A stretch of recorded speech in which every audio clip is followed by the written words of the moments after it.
Então, a gente vai para o segundo vídeo sobre a visão cosmocêntrica, e nesse vídeo vamos falar sobre quais são as forças que compõem essa visão. Se a gente olhar para as forças que compõem uma visão teocêntrica, vai ser uma força transcendental. Então, tem um plano da vida acontecendo aqui, o nosso cotidiano, a nossa vida, nossa vidinha, e existe um plano transcendental que transcende tudo isso, esse plano aqui da Terra, que está fora. Então começa uma separação que está fora e de lá do céu, lá desse campo transcendental, vai guiando a vida aqui, vai fazendo a vida acontecer. Então esse é o teocentrismo. No antropocentrismo, a experiência volta aqui, agora o ser humano vira o Deus, a sua imagem e semelhança, então a partir da percepção humana que a vida é guiada, né? Como se todas as galáxias, o universo todo, as demais vidas além humanas, existissem para criar um cenário para o ser humano entrar em cena. É bem absurdo pensar isso, mas na prática a gente segue essa ideia maluca.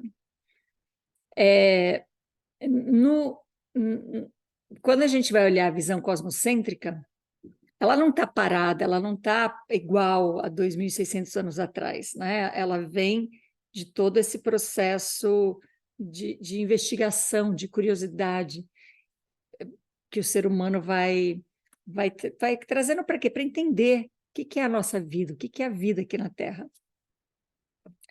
E agora vamos olhar então o que seria, o que comporia a nossa vida, né?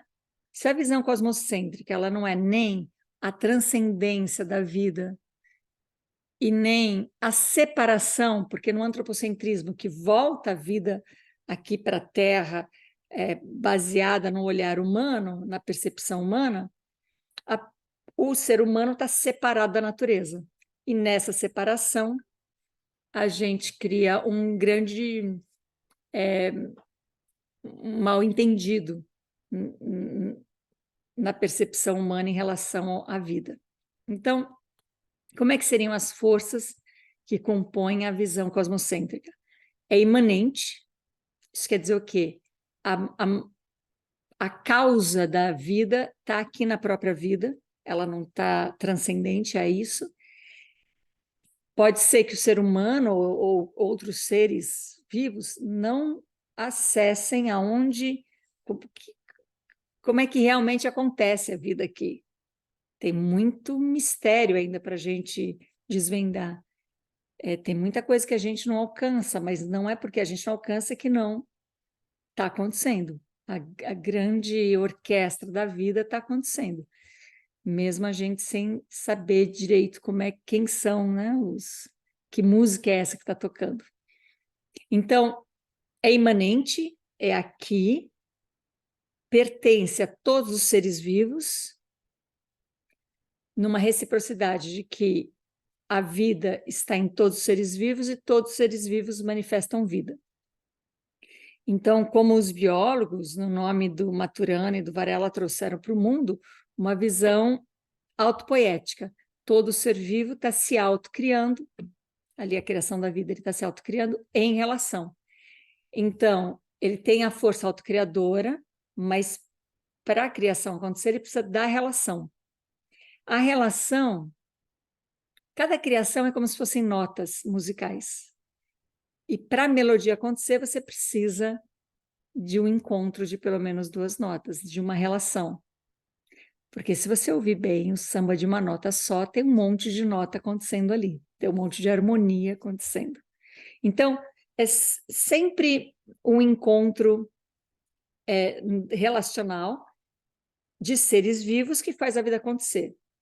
Porém, neste encontro, ele se diferencia, mas ele não tem uma hierarquia no sentido de o que é mais importante, o oxigênio ou o gás carbônico, né? Um não vive sem o outro.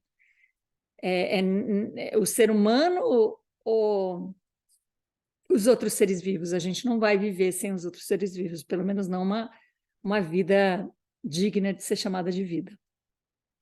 Então, na experiência cosmocêntrica, a força da vida é imanente, não tem a transcendência, não é necessário uma transcendência, e o ser humano, ele, com a sua curiosidade, com a sua capacidade investigadora, ele quer entender como é que funciona, mas não é o entendimento dele que faz a vida acontecer.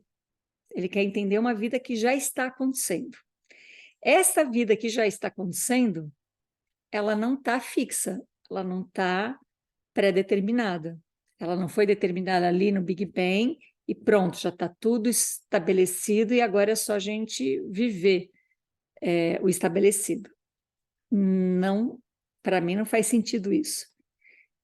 Para mim e para um monte de gente, né? Então, a vida, ela acontece em ato, ela acontece na relação, mas ela acontece além ou apesar da percepção humana. Então, essa composição de diferenças que se encontram para ativar a vida, ela são encontros de vários reinos. Então, a gente vai ver, por exemplo, no reino animal, uma abelha encontrando no reino vegetal uma flor. A abelha tem algo de flor para se atrair, a flor tem algo de abelha para se atrair, e lá tem um encontro, núpcias entre a abelha e a flor, dois reinos diferentes, duas experiências diferentes, dois efeitos diferentes, porém acontece pelo encontro. E é o encontro que potencializa, tanto a abelha potencializa a flor, como a flor potencializa a abelha. E assim acontece entre todas as vidas e todos os reinos, numa visão cosmocêntrica. Então, no ser humano tem algo de mineral, algo de vegetal, algo de animal, assim como no mineral, no vegetal e no animal tem algo de humano. E aí, neste encontro, nessa conexão, se cria uma energia que potencializa a vida, que por onde a vida acontece, no encontro. Acontece que o ser humano, apesar dele não ser hierarquicamente superior às outras vidas, no sentido de potência de vida, o ser humano ele tem uma capacidade de investigar, uma curiosidade e um raciocínio que faz com que ele consiga assistir à orquestra da vida acontecendo, ouvir a sinfonia da vida acontecendo e, quem sabe, escrever a partitura. Ao escrever a partitura, ele não está escrevendo a sinfonia, ele está decifrando, ele está trazendo para signos, ele está codificando. Então, quando o ser humano tem essa capacidade de, às vezes, em alguma circunstância, codificar, ele precisa saber que isso que ele está codificando potencializa a experiência dele na relação. Logo, traz mais responsabilidade. Então, quando eu consigo, por curiosidade, porque como é que alguém aprende alguma coisa? Observando, sendo curioso, atento, se dedicando àquilo. Então, por exemplo, um biólogo, ele vai se dedicar ao estudo da vida através das plantas, dos animais, ele vai observar aquilo, e com essa observação ele vai ter uma amplitude de percepção da sinfonia e vai poder escrever uma partitura. E o que é que ele vai fazer com essa partitura? Ele vai potencializar a experiência da vida e não ser dominador da experiência. Não nos dá o direito, por escrever partituras, por ter uma certa compreensão da nossa perspectiva, não nos dá o direito de sermos dominadores da natureza. Porque o acontecimento da vida não está na nossa percepção, está no encontro da vida com a própria vida. A nossa percepção consegue codificar algumas coisas, porque até desde que descobriu o DNA, por exemplo, parece que só 3% foi decodificado, e 97% arrogantemente é chamado de DNA lixo, porque se para o ser humano aquilo não faz sentido, então aquilo é descartável. Mas a gente sabe que não é assim. Por mais que o ser humano não tenha codificado, ali tem alguma coisa acontecendo. Mas quando ele codifica alguma coisa, quando ele codifica esses 3%, ele não está inventando aquilo, ele não está fazendo aquilo acontecer. Ele está codificando, e aquilo amplia. É que nem uma relação com professor-aluno. Quando o professor ensina alguma coisa para o aluno, ele não está inventando aquilo que ele está ensinando. Ele está compartilhando uma visão ampla, uma visão de alguém que está se dedicando, de alguém que se debruça sobre aquele assunto. Então, ele amplia a visão do seu aluno. Ele não está ensinando uma perspectiva individual, ele não está inventando aquilo, ele está ampliando a visão. E ao ampliar a visão, ele não assume o lugar de dominador do seu aluno. E sim, a curiosidade, o que é que este aluno vai compreender ou vai agregar ou vai me perguntar sobre isso que eu estou trazendo para ele, e a sua pergunta, o seu questionamento, a sua curiosidade vai ampliar a minha pesquisa e a minha investigação. Então, a vida acontece sempre de uma maneira recíproca.